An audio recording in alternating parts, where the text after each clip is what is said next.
welcome back to The Explainer. Today, we're doing a deep dive into one of the most fascinating magic systems in the Dreamweaver series, the Nightbane family's unique sigil. We're going to break down how it works on a metaphysical level, and then we're going to see how it completely changes the game in a fight. Okay, so here's the plan. We're starting with the basics of family sigils. Then we'll look at the whole nature versus nurture thing with these powers. From there, we'll get into the nitty-gritty of the Nightbane's specific abilities, the science behind their linked minds, and finally, we'll see it all come together in a high-stakes trial by combat. So first things first, what exactly are these family sigils? And why are these such a big deal when swords start swinging? It all starts with your blood. These inherited abilities are called hereditary bloodline limits. You can think of them as like a magical genetic code. This code basically lays out your entire magical blueprint, your elemental powers, your physical strengths, even what poisons you can just shrug off. And this is absolutely crucial on the battlefield.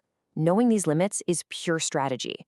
You can put your knights in environments where they'll thrive, and you can make sure to keep them away from matchups that would completely shut them down. It's all about playing to your team's natural-born strengths. But what happens if you weren't born with the right power for the job?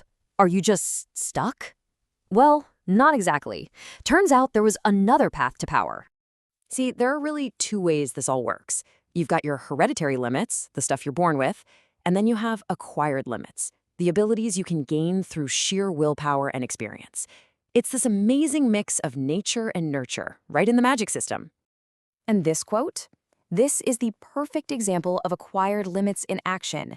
Ayumi wasn't born a demi-Dreamweaver. Nope, she earned that power through a crazy, life-altering event. It just goes to show, in this world, who you are when you start out isn't necessarily your destiny. You can forge new power, not just inherit it. So, how does that even happen? Well, the source material gives us some pretty wild examples. It could be something like building up immunity to a poison by taking tiny bits of it over years. Or it could be a much slower process, happening over generations as a family adapts to a new environment. The key takeaway is that intense, long-term exposure can literally rewrite your magical DNA. And the craziest part? That new trait can then be passed down to your kids. All right, now let's get to the main event.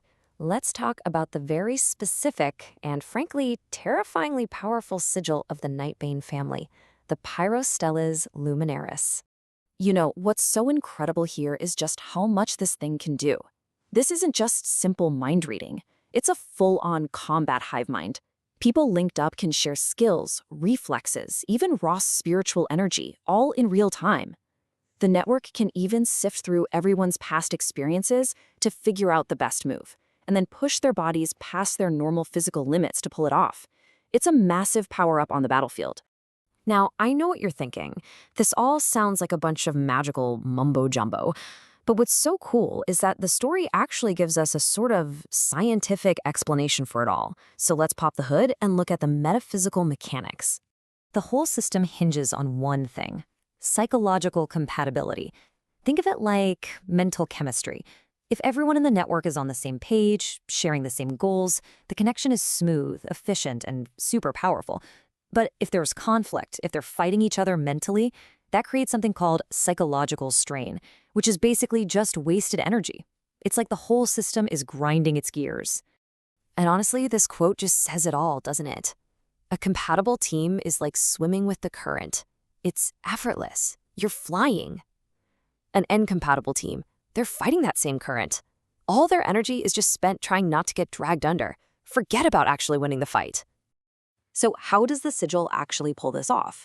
It literally hacks into the body's nervous system. It creates what's called a neuron bond, forging a direct link between the nerve cells of different people. It connects their senses and their muscle reactions into one big shared network. Think about how you learn anything, right? Like riding a bike.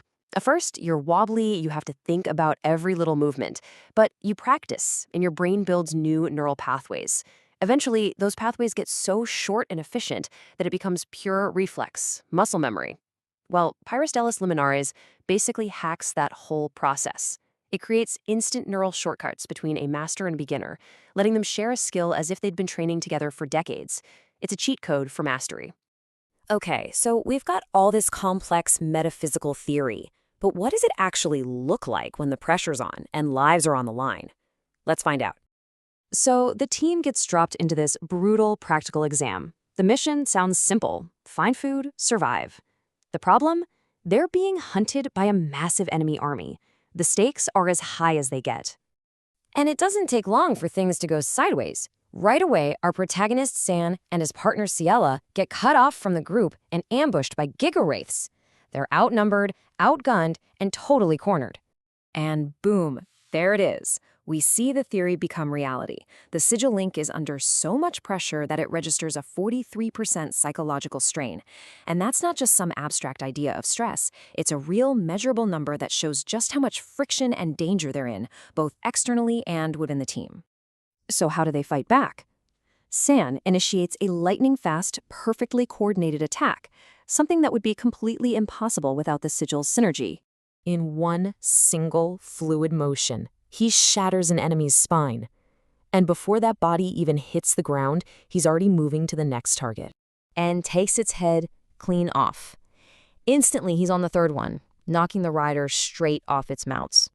All of this happens in less than a second, and the whole time, Ciela is moving right behind him in perfect synchronization, blasting each target the moment it's exposed. This isn't two people fighting together. This is a single combat unit operating with two bodies, moving with an impossible speed and precision. I mean, it is just an overwhelming display of power. This is what Pyrostellis Luminares can do when it's pushed to the absolute edge. It creates a team that moves, thinks, and fights like a single, unstoppable organism, which really leaves us with a pretty chilling final thought. When a team can achieve that level of perfect unity, what kind of enemy could possibly stand a chance?